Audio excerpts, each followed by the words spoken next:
त्याला काही ECG वगैरे काढण्याचं काम पडलं का? तर हे जर झालं असेल ना असं प्रकरण, तर हे साले सगळे उचलले पाहिजे इथून तिथपर्यंत.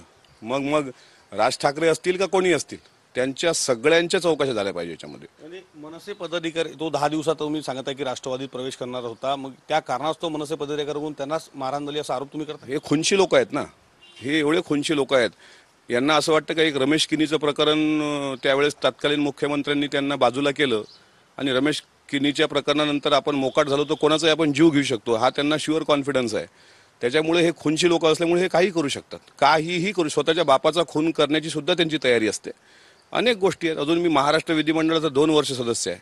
मी एका प्रकरणात घुसलो ना तर यांना नागडं केल्याशिवाय सोडणार नाही.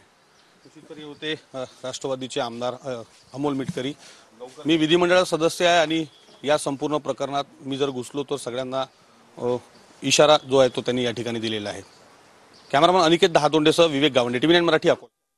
अजित पवार गटात येणार होता असं वक्तव्य अमोल मिटकरींनी केलेलं आहे. मनसेतून अजितदादा गटात येणार असल्यानं मालोकारवर दबाव आणल्याचं सुद्धा मिटकरींचं म्हणणं आहे.